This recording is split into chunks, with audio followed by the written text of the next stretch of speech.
everyone, welcome back to one more video. This video is for class 9th and I will tell you the second question of exercise 6.1. We have already done question number 1, so today we are going to start question number 2. Are you all ready? Good. So question number 2 is, in figure 6.14, line XY and MN intersect at O. If angle POY is equal to 90 degree and A ratio B is equal to 2 ratio 3, find C. Okay.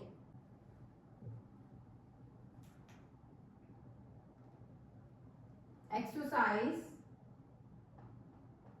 6.1, lines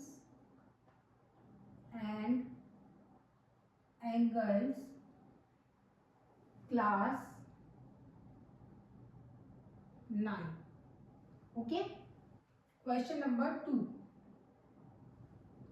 So let's draw the figure first. They are saying there is a line XY, X, Y. And MN intersect at O. There is one more line, MN, M, N. And they intersect at O. If POY, there is one more line, PO and Y. This angle is equal to 90 degree. And ratio of A and B is 2 ratio 3. We have to find C.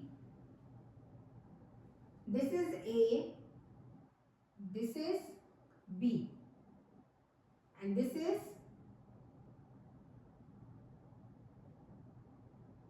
angle here is C. So this is what is given in the question. Let's see one more time. This is a line, this angle is 90 degree, this is A, this is B, and this is C.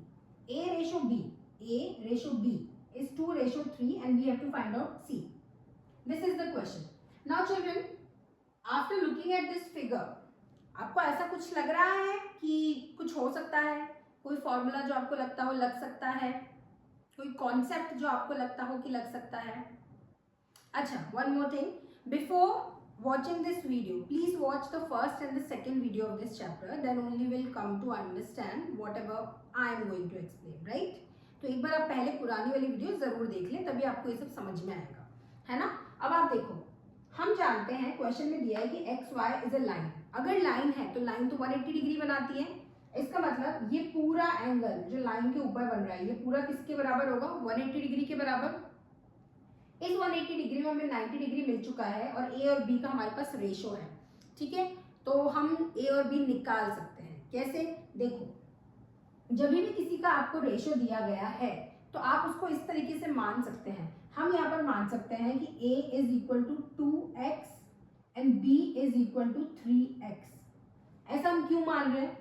ऐसा हम इसलिए मान रहे हैं क्योंकि ये ratio में होने का मतलब क्या है? इसका मतलब ये है कि a upon b is equal to 2/3. यानी कि a जो है वो 2 के बराबर है, b जो है 3 के बराबर है. लेकिन बिकॉज दिस इज रेशो का मतलब हमने इसको सिंप्लीफाई किया होगा, हो सकता है किसी टेबल से काटा हो, तो कुछ कॉमन फैक्टर, कुछ कॉमन नंबर जरूर है जो हमने यहाँ पर कट कर दिया है ना? यहाँ पर कोई नंबर जरूर हो सकता है जो कॉमन हो, x, जिसको हमने कट करके रेशो को सिंप्लीफाई कर दिया और उसको बना दिया 2 रेशो 3. तो ऐसा जब भी होगा तो हम क्या कर सकते हैं? a को मान सकते हैं 2x और b को मान सकते हैं 3x, क्योंकि हमें नहीं पता वो x क्या है जो हमने सिंप्लीफाई करते समय कट किया है ना? या क्वेश्चन में कट किया गया होगा. Is it clear? यहाँ तक बात समझ में आई आपको कि हम a को 2x और b को 3x मान लेंगे, क्योंकि यहाँ के बाद क्वेश्चन बिल्कुल सिंपल होने वाला है. Is it clear? ओके. तो अब as X Y is a line, ये तो हमें क्वेश्चन में ही गिवन है. That means a plus b plus 90 degree is equal to 180 degree. इसका मतलब क्या है? एंगल a, एंगल b और 90 डिग्री, ये तीनों मिला के 180 डिग्री के बराबर होंगे, क्योंकि ये एक लाइन है. इसमें किसी को कोई कंफ्यूजन नहीं, क्योंकि सारा कॉन्सेप्ट बस यहीं तक है. इसके आगे तो सिर्फ हम सॉल्व करेंगे, है ना? अब क्या होगा? हम इस 90 को a की जगह तो हम लिख देंगे 2x, b की जगह हम लिख देंगे 3x, इस 90 को हम उस तरफ लेके जाएंगे तो माइनस का 90 हो जाएगा, है ना। 180 में से 90 को माइनस करेंगे तो 90 ही बचेगा। यहाँ पर 2x, इसको रख कर ठीक है, सॉरी, यहाँ पर 2x और 3x को ऐड करेंगे तो ये बन जाएगा 5x।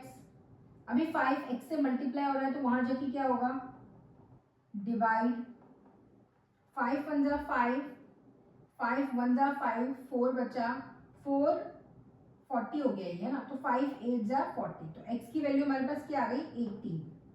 अब हम इस x की वैल्यू से a और b की वैल्यू निकाल सकते हैं, ठीक है, क्योंकि हमसे a और b की वैल्यू तो पूछी नहीं गई है, तो हम ऐसा क्यों करें। ये हमारे लिए देखो कैसे फायदेमंद होगी, अगर हम a की वैल्यू निकाल लें, है ना। देखो यहाँ पर आप देखो, ये है mn,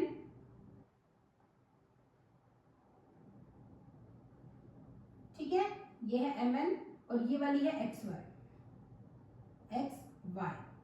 ये जो पूरा एंगल है XON, ये तो नहीं C है ना, ये एंगल तो C है। तो क्या XON और MOY अगर इसे पूरा एंगल देखा जाए, है ना, जो 90 डिग्री प्लस A के बराबर है, देखो ये 90 डिग्री और A के बराबर है।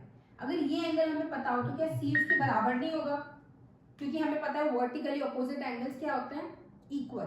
तो अगर ये हमें पता चल जाए, 90 तो पता ही है, अगर हमें A भी पता चल जाए तो हमें C निकालना आसान होगा, क्योंकि C क्या है, उन्हीं का वर्टिकली ऑपोजिट एंगल है तो वो उन्हीं के बराबर होगा। ओके, तो इसलिए हम A को निकालेंगे। x is equal to 18, so A is equal to 2x, यानी कि 2 मल्टीप्लाई बाय 18। 2 18 क्या होता है भाई, 36 if I am not wrong. Now angle XON is equal to angle MOY. क्यों, vertically opposite angle. This is vertically opposite angle. Clear? तो ये किसके बराबर होगा, MOY है A प्लस 90 के बराबर, यानी कि 36 प्लस A की जगह 36 रख दो, 90, यानी कि 126. So this is the angle which we were looking for, which is angle C, या इसको हम XON भी कह सकते हैं, एक ही बात है। तो हमारा आंसर आ गया, क्योंकि क्वेश्चन ने हमसे यही पूछा था, find the value of C। Is it clear?